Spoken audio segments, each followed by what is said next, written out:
Okay, good day everyone. Yan. So we are going to talk about or we are going to discuss about the theories of community policing. And first theory there is your social structural theory. Okay, and to define your social structural theory, we have there your it holds that community cooperation in the form of informal social control can result in successful community policing, since increased satisfaction with the police is indeed one of the fundamental goals of community policing. Okay, to explain this, ang social structural theory kasi natin, sinasabi dyan that crime happens because of the problems in the society. Isa na dyan is because there are really bad individuals in one society or one community and hindi natin maiiwasan yon. Pero that is not just the reason kung bakit tayo nagkakaroon ng crimes in a society. What else are the other reasons, no? Of course, first one there is poverty, no? Yan. What else? Lack of education. What else? Unemployment rate, diba? Those are the reasons wherein it weakens now the community. Therefore, it creates situations wherein crimes are most likely to happen in a community, diba? And we also have there your social control. Okay? And it generally refers to the capacity of a particular group or community to regulate its members. Say for example, in a barangay, no? In a barangay, we have there your barangay officials. Okay, so what they are going to do is your social control. How will they manage now the people? How will they manage now the group of people in a certain barangay? Okay, so that is your social control. Ngayon, what is the main idea of your social structural theory? First, we have there your environment affects behavior. So of course, no, the environment or the society actually affects behavior. Lalong-lalo na, no, these people in poor or unstable communities, they are more likely to turn to crime because of course, ang iisipin nila, we lack opportunities for success, no? Yan. What else? Weak social institutions lead to crime. Yan. Dito naman, when families, schools, and the government fail to support their people, okay, magkakaroon ng crime. Say for example, sa inyong family or sa family structure ninyo, no? If you are not being monitored by your parents, most likely or more likely na these children are going to commit crimes because wala namang pakialam yung parents nila sa kanila. Okay, schools, no?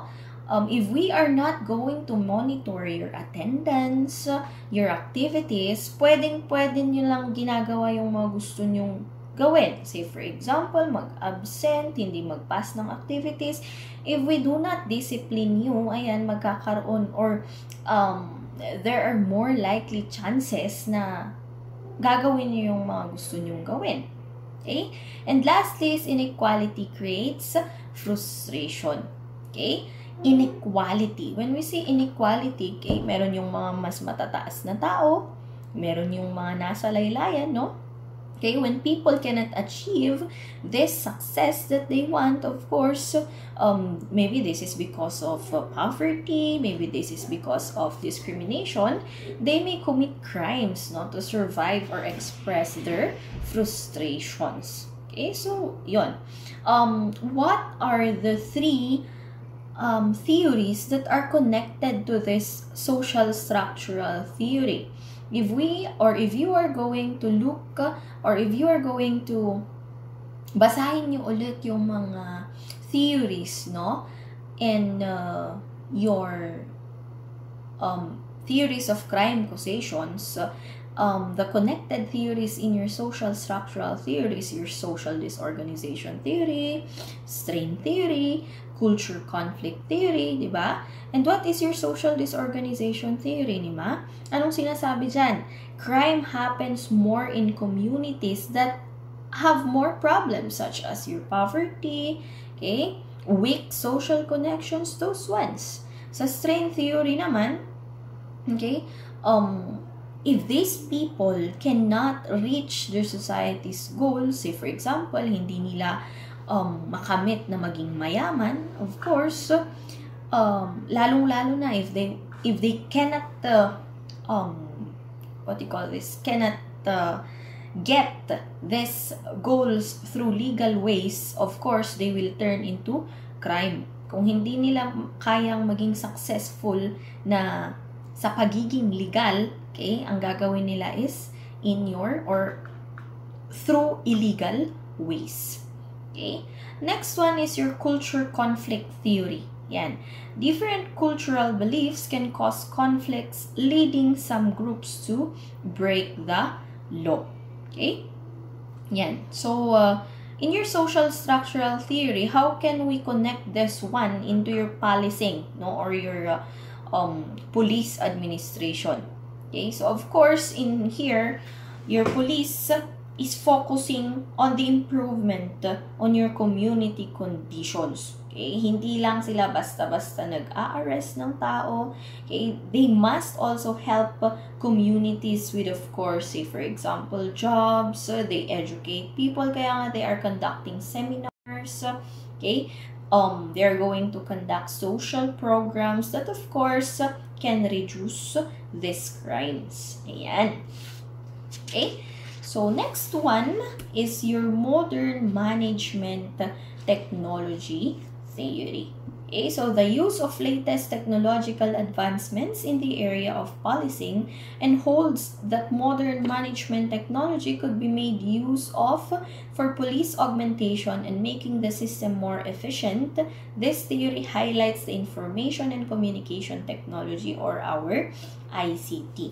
Okay, so your MMTT, or your modern management technology theory, actually focuses more on how technology, no, itong mga advanced systems natin, paano niya ngayon mai-improve our efficiency, our decision making, our productivity in organization. How does technology improve these ones?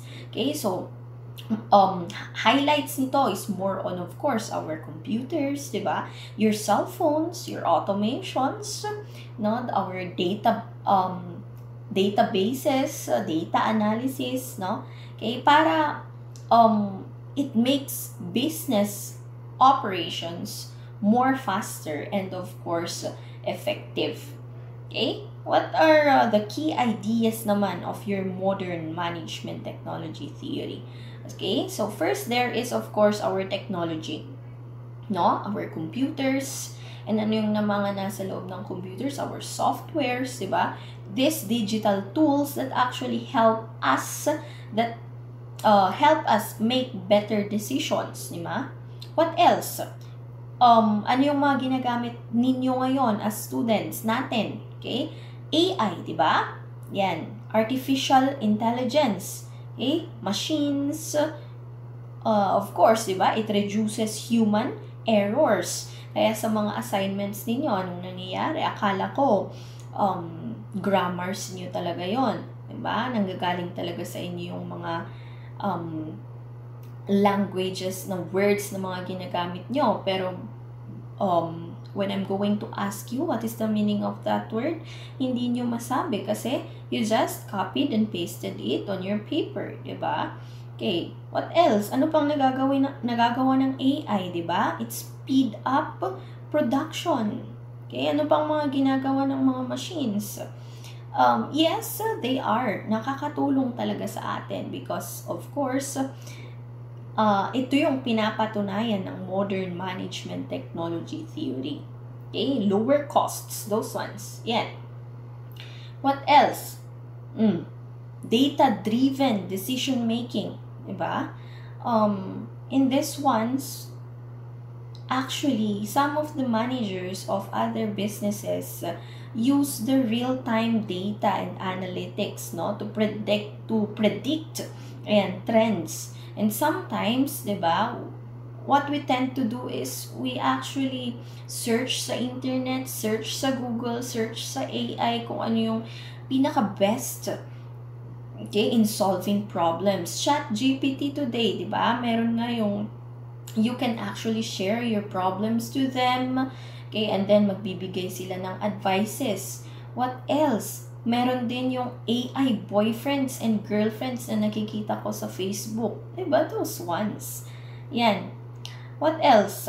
Of course, communication and collaboration. If we do not have these applications like your Facebook, Messenger, X, Telegram, diba?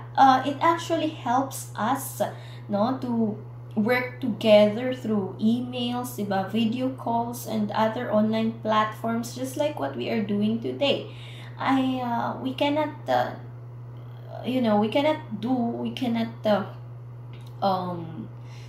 what do you call this? We cannot meet through this Google Meet if we do not have this technology, right? So, yan ang nagagawa ng ICT natin. Okay, so how can we actually relate this modern management technology theory in community policing? Diba? Say, for example, these databases, these biometrics that are being used in the police stations, this is actually the work of your ICT. What else? The tools and equipments that are being used in laboratories such as in your forensic sciences, your fingerprinting, your lie detection, okay? Those ones are actually works of your ICT. These technologies that being used by the police, of course, in investigation, okay, in sharing awareness, in sharing information to all of us, this is actually the work of ICT. Yan, so pinapadali niya ngayon sa atin or sa mga kapulisan na to share informations to us. Okay? Yan, to reduce crimes. Okay? Yan. Okay? And next one is democratic theory. Okay, it involves the empowerment of a new level of social organization to generate work for the police, namely groups, neighborhoods, communities, businesses, civic groups, and so on and so forth. Okay, so ano nga ba muna ang sinasabi ng democratic theory? Okay?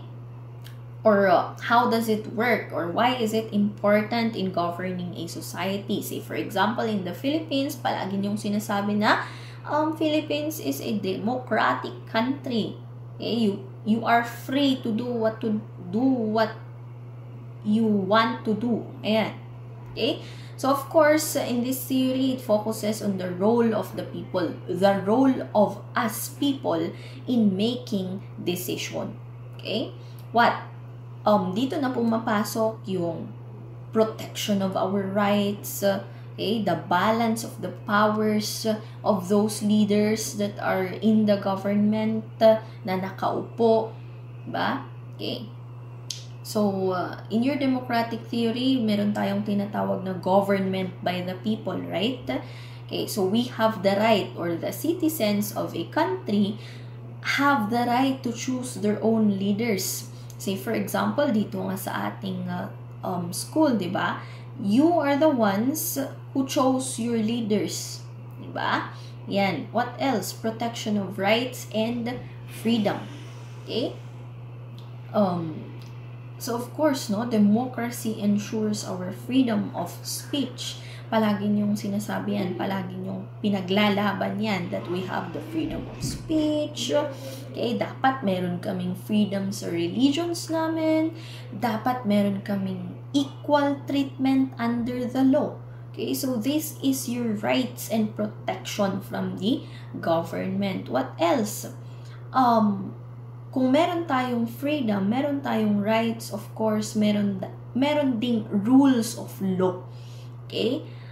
we also have these laws that are applied equally to us or equally to everyone. Okay? Say for example, hindi pwedeng it is just applied to us pero not for the government officials. No. Lahat tayo. Okay? So all laws must be applied equally to each and every one of us. Okay? What else? The majority rule with minority rights. No? Palagi itong naririnig sa news, okay, or sa reports.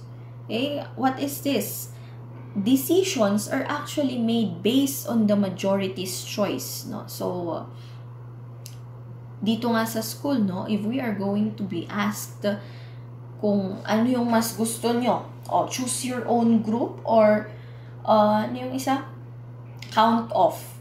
Diba? Kaya palagi ko kayong pinapipili. Okay? So, kung ano yung majority, yun yung masusunod. Okay? But, the rights of minorities are also protected. Ang sinasabi dito, kahit na lahat ng tao gusto yung choice na yan, okay? Kahit yan yung majority's choice, yung maliliit or yung mga natitirang tao or these minorities' rights are also protected. Okay?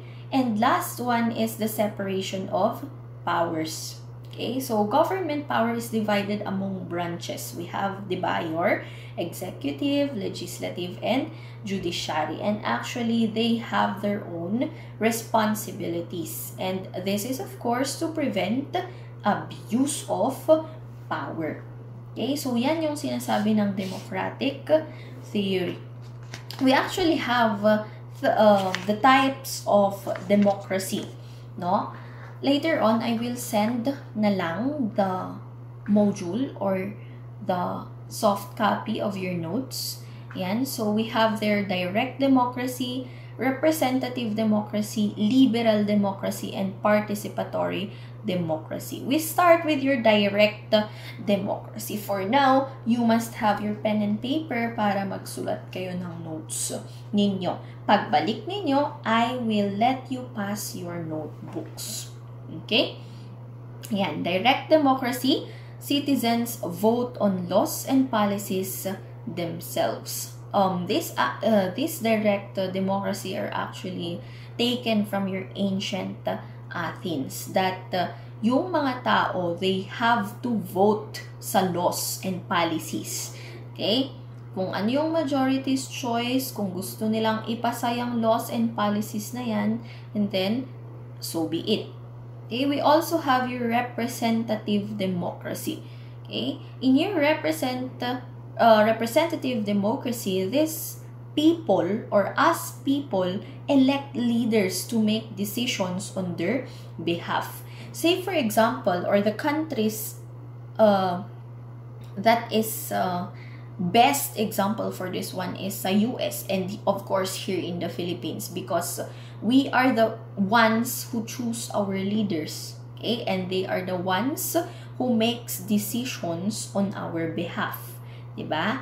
Yan. What else? Liberal democracy. We also have your liberal democracy. Dito naman, it is more focused on protecting individual rights and freedoms. Okay, so it is more focused sa ating rights and sa ating freedom. Next one is participatory democracy. Okay, participatory democracy encourages active involvement of citizens in governance beyond just voting. Okay, so it encourages the people, okay, the people's involvement in the government. Hindi lang basta-basta voting. Okay, so here, dito nga, say for example, in MPSU, we also have the involvement of alumni, we also have the involvement of students, okay, ayan. So that is participatory democracy. Next theory is our zero tolerance theory. Okay, it means that by pursuing minor crime vigorously, the authorities can create an environment in which crime of more dangerous kinds cannot flourish in this policing. Okay, ano nga ba muna ang sinasabi dito?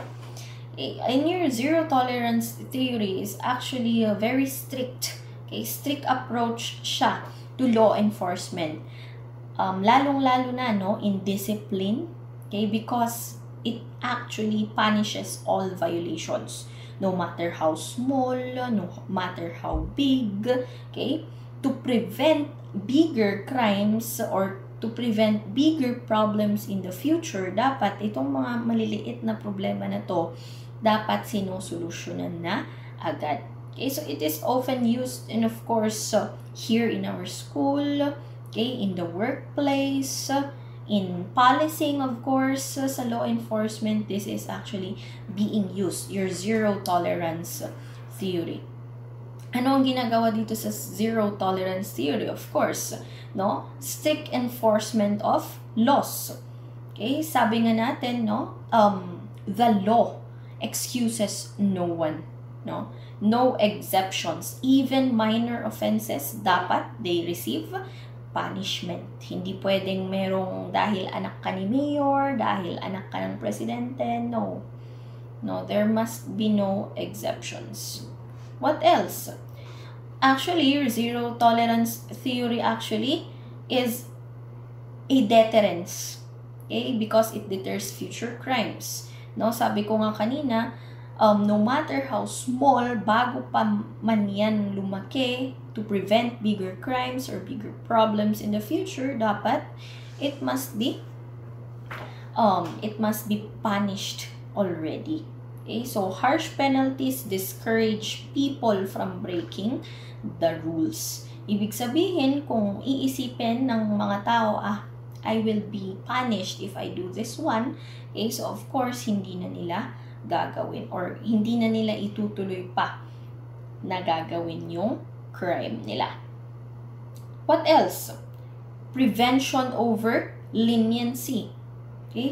Stopping small offenses early prevents serious crime later. So, parehas sa sinabi ko kanina. And of course, this zero tolerance theory actually applies to many areas. It applies to, sabi ko nga kanina, it applies to police, it applies to school, whether it may be drugs, it may be weapons, ano pa. Sa workplace naman, we do not tolerate harassment.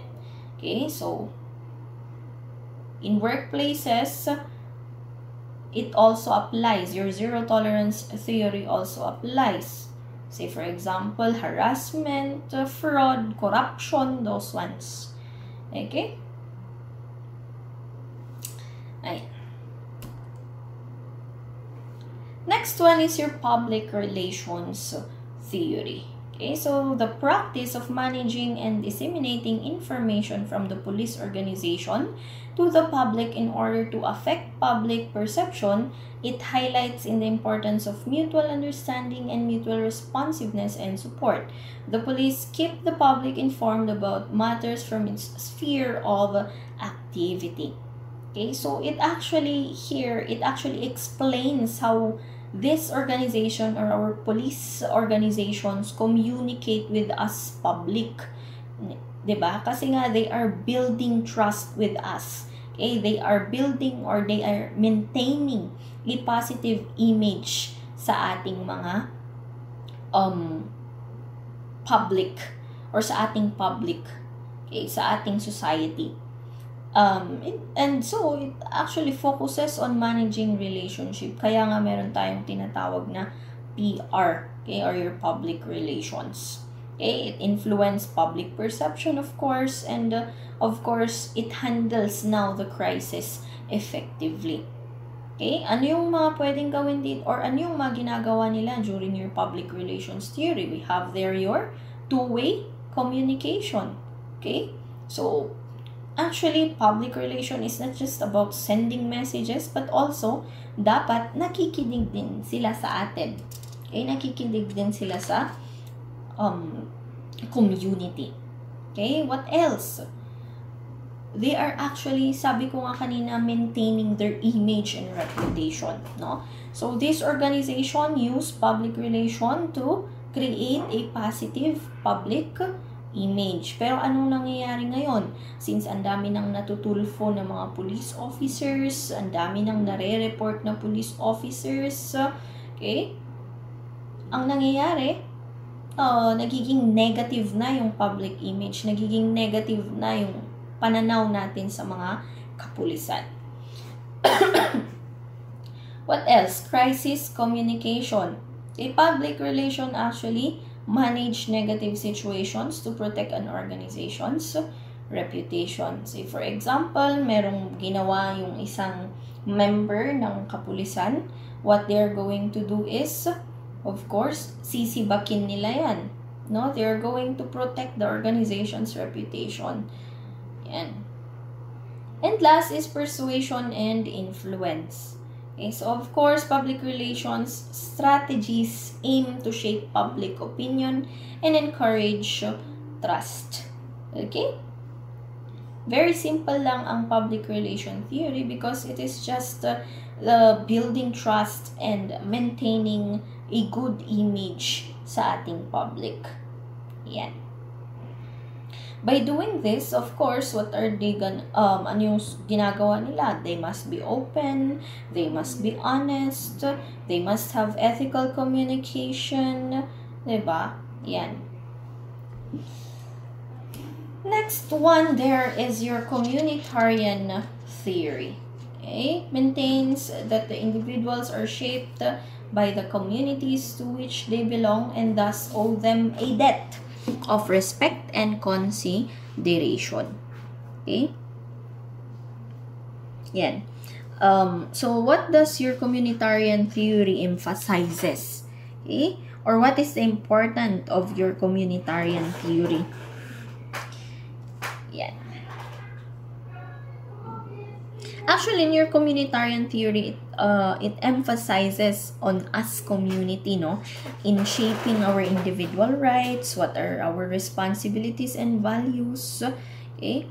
And we actually argue that our personal freedom should be balanced with the needs of society to create a fair and cooperative community. Okay? Say for example, this one. People should prioritize the common good rather than just personal interest. Hindi naman pwedeng, say for example, because you have your personal freedom, because you have your individual rights and responsibilities, sasabihin mo lang na kung ano lang yung gusto mo ang gagawin mo. No, we should prioritize common good. When we say common good, kung ano yung mas nakakabuti sa lahat. Okay? Na hindi lang yung pansariling interest mo. Okay, what else? Balance between rights and responsibilities. While sabi ko nga kanina, we have our individual rights, of course, kaakibat ng individual rights na yan, our duties and responsibilities in our community. Say for example, ang pagtatali lang ng aso, okay, para hindi pa kalat-kalat, para hindi pa kalat-kalat yung dumi. Okay, that is actually our rights and responsibility. Batog mo, dalus mo, those ones, no? Those are communitarian, or those are the responsibilities of us individuals. What else? Moral and ethical values. Okay? In our communities or in our family structure ourselves or sa bahay-bahay natin, we are actually taught, no, to uphold our shared values, which will help maintain order. Para paglabas mo dyan sa sarili mong bahay, you can share, okay, or you can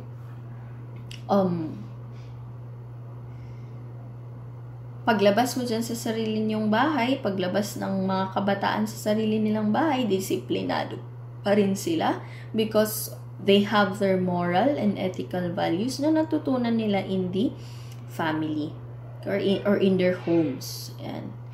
And of course, people or us community actually should participate in decision making. okay, and contribute to society. Say for example, no, during barangay meetings, makimit-meeting kayo lang ba because you do not want to be fined? O magkano ba ang fine per household pag hindi nakimiting? 100 pesos. Okay? So, mapankamat lang agdang nag-injay, agsurat ka lang tinagan mo, pinirmaam, and then aalis ka na din. Or aalis ka lang. Diba? Or how many times na nakipag-participate kayo during tree planting, what else? During panagdadalus. Okay, so let's move on to organizational structure and culture theory. Okay, so actually, this organizational structure maintained that for community policing to become a central feature of law enforcement, the institutional framework and organizational apparatus of police organization must be altered if they are to accommodate the sweeping changes implied by community policing proponents. It involves the changing both the culture and the organization to make it conducive to community policing strategies.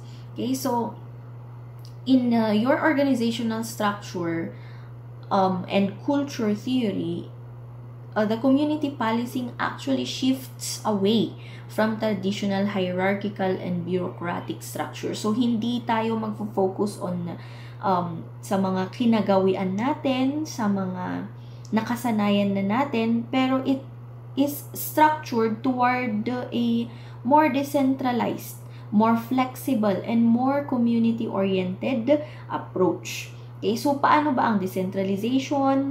Paano ba ang flexibility? Paano ba ang community-oriented approach? Okay, so in your decentralization, decision-making authority is delegated to this lower-ranking officer.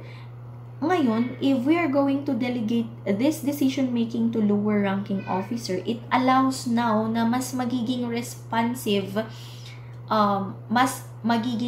responsive sila sa mga local issues. Okay? So, hindi pwedeng, andito tayo sa barangay or andito tayo sa municipality of Bontoc. Tapos, ang magde-decide pa para sa municipality of Bontoc is President Marcos. Okay? No. Some decision-making authority is delegated to our lower-ranking officers, which may be our congressman, our mayor, our governor, those ones. That is decentralization. Next one is flattened hierarchy. When we say flattened hierarchy, it reduces now the layers of command to encourage direct communication between officers and the public. Okay, so pwede naman, say for example, sino yung mga naka-receive dito ng letter from Senator Amy Marcos, 'di ba? Pwede namang ganon. So it reduce now the layers of command. Hindi pwedeng para hindi masyadong magulo, no? Para hindi masyadong maraming signatories, para hindi masyadong maraming people lang involved, pwede na bang mas direct yung communication. Next, community-based units. Okay, anong nangyayari dito sa community-based units? Officers are assigned to specific neighborhoods to foster familiarity and trust. Okay, so some of our officers are assigned to specific places, specific areas, no? Para mas magkaroon ng familiarity and para magkaroon tayo ng trust sa kanila. Okay? In interagency collaborations. Okay? Diba? We know that police are working with the local government agencies. They are working with the other businesses, and other social organizations, of course, para nga ma-address natin yung roots or the reasons of crimes. Okay? Yan. So, that is organizational structure. How about organizational culture? Okay, so of course, we know that the culture of a police organization is defined, of course, by the shared values, the beliefs, the behaviors inside the organization. Yan. So, of course, in community policing, it requires a cultural shift from a reactive enforcement-driven mindset to a proactive service-oriented approach. How are this? Or paano tong sinasabi mo, ma'am? First one there is, of course, problem-solving orientation. Okay, so dito sa problem-solving orientation, our officers are more focused on identifying and addressing yung mga causes of crime rather than just going and responding sa mga incidents. Of course, they must also identify what is the cause, what is the reason of the crime. What's next? Community engagement. Papasok pa rin dito yung public relations kasi police prioritize more on building trust and forming partnerships with residents or to us people by, of course, regular interaction and collaboration with the local government. Okay, next one is ethical and service-driven mindset. Okay, so of course, our officers, dapat pa rin meron silang, or they must emphasize fairness. They must emphasize respect and accountability sa lahat ng actions na ginagawa nila, most especially in front the public. Okay? Next one is innovation and adaptability. Okay? So you must encourage new strategies, no? You must encourage new technologies, okay, community initiatives, of course, to enhance policing effectiveness. Okay? So that is the organizational structure in community policing. And last theory is your broken windows theory. States that visible signs of crime, antisocial behavior, and civil disorder create an urban environment that encourages further crime and disorder, including serious crimes. Okay, so this actually suggests that kung merong small signs of disorders, say for example, sa isang tao, what are these disorders? Yung mga nagsusulat ng kodigo sa upuan. What else? Vandalism. What else? Yung mga pakonting-konti lang na candy wrappers na inihuhulog dahil hindi napansin. Okay? It actually encourage more serious crime if never silang na-check or never silang na-disiplina. Okay? So, actually, broken windows theory was introduced by James Q. Wilson and George Kelling. Basta ang sinasabi dito, it suggests that small signs of disorder will become more serious crimes if it is left unchecked. Okay? Yan. Ngayon, how are we going to maintain order? Okay? Or how are we going to prevent crimes? So, of course, we're going to fix these broken windows. Okay? Yan. Say, for example, or policing or police community policing actually enforce minor laws. No? Yung mga naglalagay sila ng pag nag-vandalism ka or first offense, yan, 500 pesos. Second offense, 1,000. Third offense, kulong. Pwedeng ganon, no? Basta, you must enforce minor laws para maging safer yung environment natin. Kasi if there is no punishment, of course, patuloy pa rin na ginagawa ng mga tao yung mga gusto nilang gawin. Okay? Ngayon, if the police and of course the community will work together, they might or they can maintain order. They can decrease now crimes. Yan. No? Okay, so that's it. So those are the theories of community policing. We have your social structural theory, modern management technology theory, democratic theory, zero tolerance theory, public relations theory, communitarian theory, and organizational structure and culture theory. Okay? So that's it for today muna. Let us check your attendance.